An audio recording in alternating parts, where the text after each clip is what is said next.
Hi guys, it's your girl from Philly. Welcome to another episode of Handcrafted Wines, where we make great wine from home the fun and easy way. Before we get started, please remember to like, share, subscribe, and click that notification bell so you don't miss any episodes.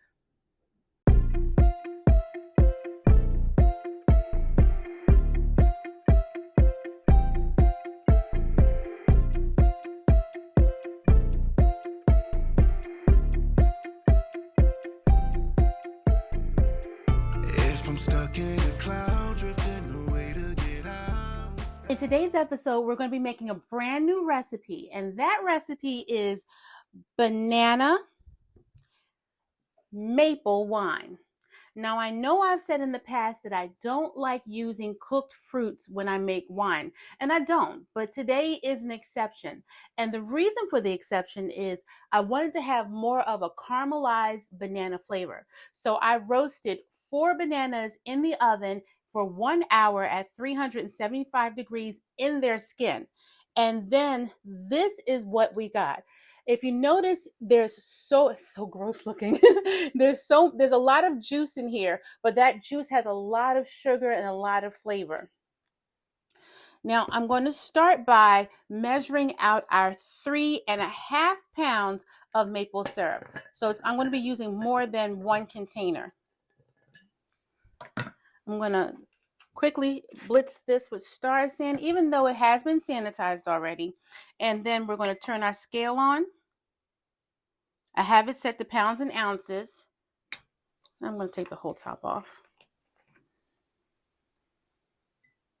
And the reason I'm using 3.5 pounds as opposed to 3 pounds is I want a little bit more sweetness and a little bit more caramelized flavor in this batch. So this one bottle comes out to be 2 pounds and 12 ounces. It was supposed to be 2 pounds, but they gave me a little extra. So I'm going to add some more from this second bottle.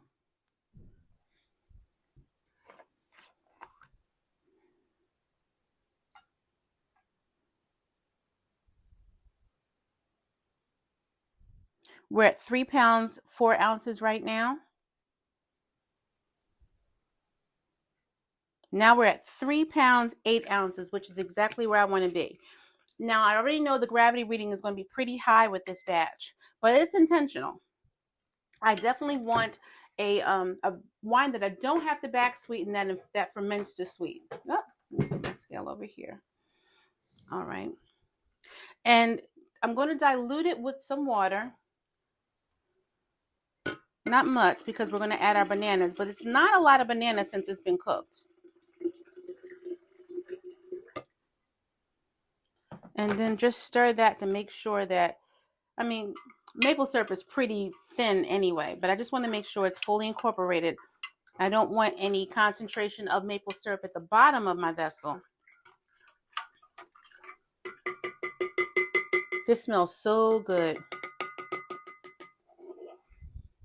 Now, I know people are often concerned about the grade of maple syrup that they use. Grade A usually means it's the first draw from the maple tree, and grade B is further on in the season when it's a little bit darker and richer. Because this is so dark, this says that it's grade A, but I have a feeling that it's a little bit mixture of A and B because it's a lot darker than what you would get. Even though, from my understanding, maple syrup comes in several hues, ranging from very pale amber color to a very, very deep, rich color like this. But this is exactly what I was going for, this deep, rich color. Now I'm going to grab my straining bag. It's been stained from making tea wine, but that's okay. It's been clean. And I'm just going to give it a blitz with Star San to make sure it stays sanitized. And add this to my vessel. Now, when I say this, these roasted bananas look so gross. They absolutely do. They probably would have taken on more color had I roasted them outside the skin, but I intentionally wanted to make sure that all the sugars and all the liquid stayed within the banana, and it did. So I'm going to add this to my straining bag. Ooh.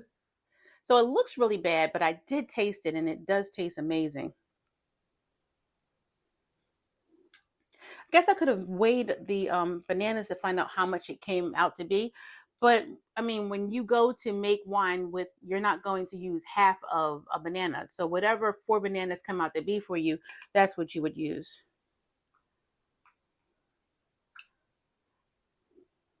And I'm not adding any other spices to this. I really want to see what the banana and maple flavor come out to taste them like together. I want every bit of that juice. So we're going to have a pretty high gravity reading today, but again, I meant for it to be.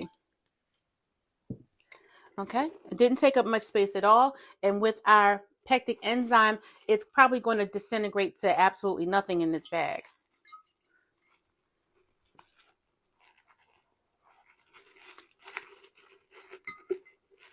One more time around.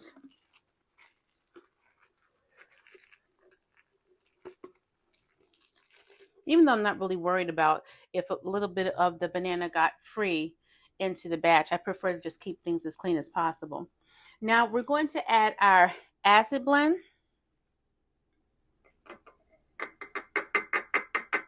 I always do this in reverse. This is our pectic enzyme. Pectic enzyme breaks down the cell walls of our fruit so it can extract as much of the sugar and the fruit flavor as possible.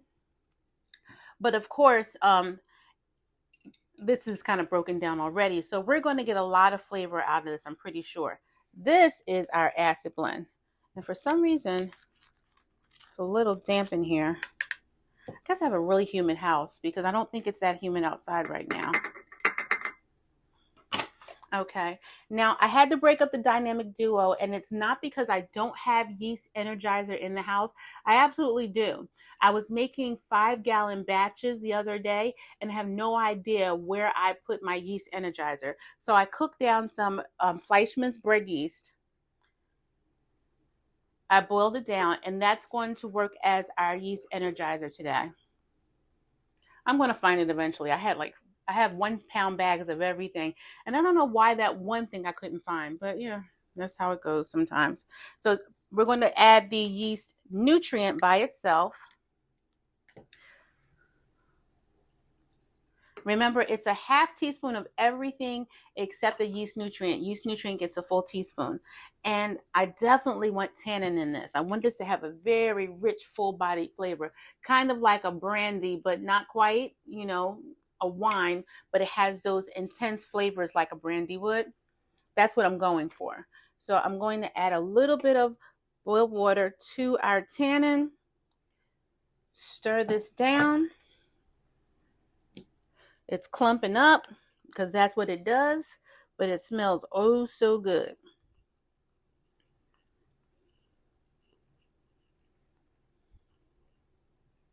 It has the scent of really dark, rich flavors. The scent is of those flavors of things like prunes and just very, very, very heavy, rich, woody scents. Okay, a little bit stuck on the side. I'm gonna push that back down and continue to stir. I'm not in a rush here.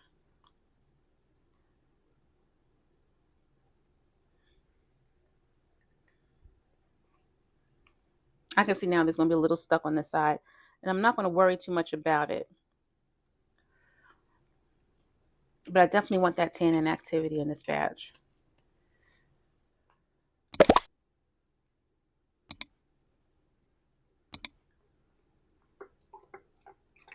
Let's see if we got enough. Yeah, I think we did good. There's a little bit on the bottom and a little on the sides, but I'm not going to stress it. Okay. So our tannin has been added. Now we're going to fill this up with water. That's our yeast. We're going to fill this up with water, and we can fill it up pretty high because I don't expect there to be a lot of rising activity. I mean, it's going to, of course, get warm because it's fermenting and it's going to rise a little bit, but I don't expect this to really misbehave on me at all. Now, I watched other channels and I've seen other people make maple wine as well as maple mead, which is acerglyn. It's a mixture of honey and maple syrup. And I may try that later on in the channel. But today I really just wanted to work with this beautiful, beautiful maple syrup. Such a gorgeous, rich brown color. Now there's some of my additives that are at the bottom.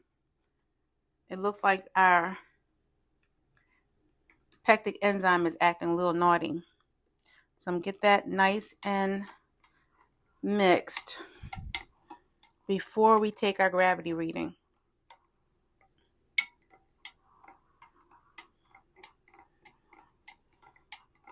And I could have added other flavors to bring out other profiles. I could have added some spices to it. Could have added vanilla to it. But I really just want the banana and maple flavor. I want to see what that tastes like together when they ferment down. I could have even added lemon instead of using my acid blend. But again, I believe that would have changed the flavor profile. And that's not something I want to do.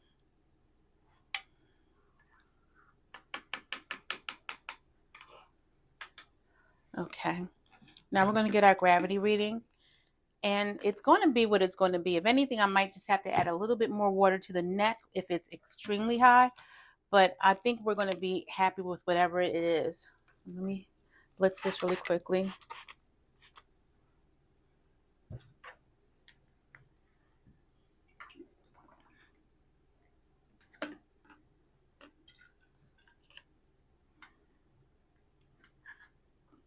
Kind of reminds me of root beer, this deep color.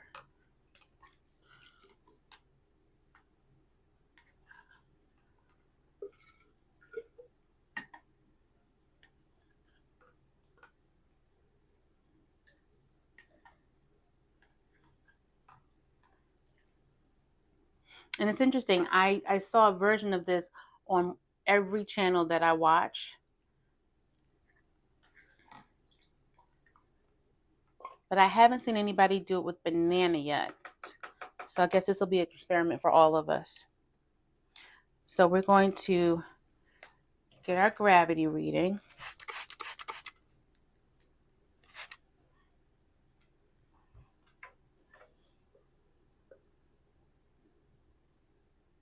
And like I said, it's pretty high. So if you know from watching in the past, typically we're between this area and this area.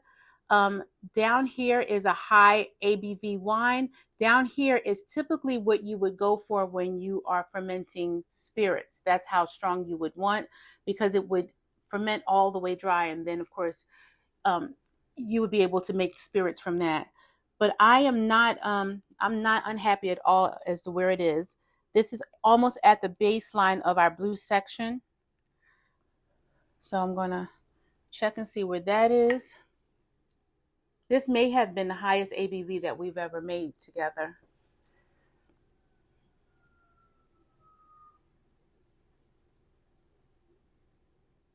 So our ABV is 1.130. I'm going to check with brewersfriend.com to see, well, I'm going to see what the hydrometer tells me that will be as far as alcohol, and then I'll verify it. So based upon my hydrometer, we're looking at 17% alcohol by volume, or the potential alcohol by volume. However, we're using Premier Classique, which only typically goes to about 15% ABV, so it's not going to go that high.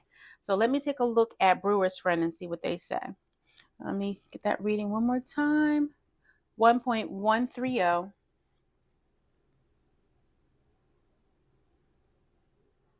And assuming that dry is 0.990, let's see what this comes out to be. 1.130.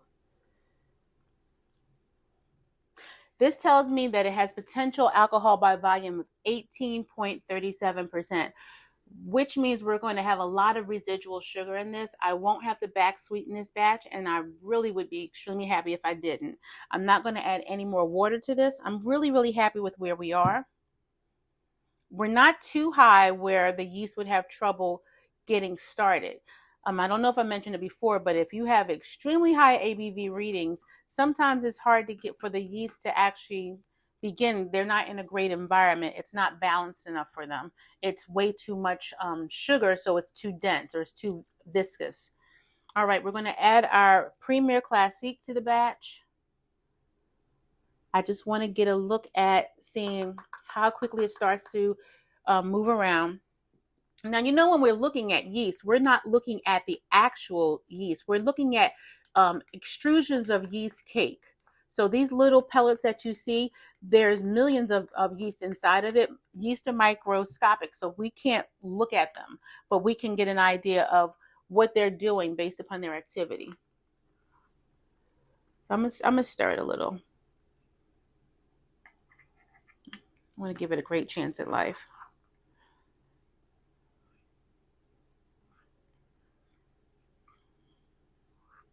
And make sure I get it off the spoon because it won't do us any good there. So it's hydrating nicely. When I say it's hydrating nicely, what I mean is the little pellets that I see are breaking up.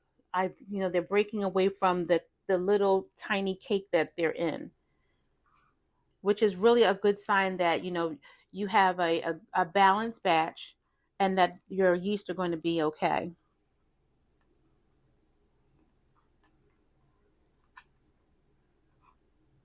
All right, I got all of that in there. So the next step is just to add our lid with a hole and grommet in it.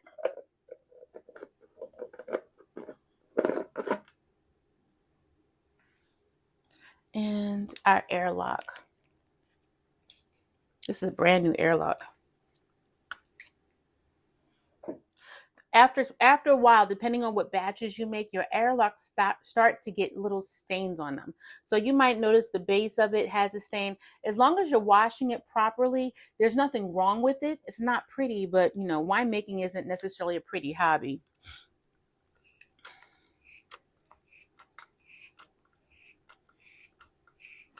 I'm going to fill it up to the maximum fill line. We're almost there, but not quite. Okay, we're there. Maybe slightly over. No, it's foam. So we're actually there. Yeah, we're at the line. So I'm going to put the cap on. And as of late, I've just been spraying the end of the airlock just to make it slide into the grommet a lot better. I noticed when I was making my 5-gallon batches too, that helped a lot as well. Because there's nothing more annoying than when they get stuck and you have to either, reinsert a new grommet or you have to break off the airlock just to be able to move it out completely. That I notice happens when they get a little too old. And when I say a little too old, I mean maybe a couple of years old. Because a lot of the airlocks I've had for quite some time. I just keep them clean and sterile. All right, so they are dissolving very well. And they are hydrating really well. I really am excited about this batch. I'm excited about just seeing what direction it goes. There's no substrate in it except that little bit of cooked banana. I'm still going to stir it just to incorporate more oxygen in it every day for the next 7 days because we wanted to have oxygen in the beginning. In the beginning, oxygen is our friend. At the end, it's our enemy. But then I'm just going to let this sit and rest. And I'm very curious as to see how long the fermentation process is. When I no longer see any activity inside the airlock, I'm going to assume that it's done. But because it's a new batch, there may be still some residual activity going on. So I'll put an airlock on the secondary fermentation vessel when I rack it over, just to make sure that it's completely finished. All right, well, that's it. And that's it for our banana maple wine. It looks pretty good, and I'm really, really curious about this one. I can't even tell you what this would go well with, like what foods this would go well with. I have no idea. So I won't know until we taste it and we see what characteristics it has and find out like how long this actually has to age to become a really good wine. But that's it for this episode of Handcrafted Wines. Please remember to like, share, subscribe, click the notification bell, comment if you'd like, and thanks again for spending time with me. Have a great day, guys. Bye-bye.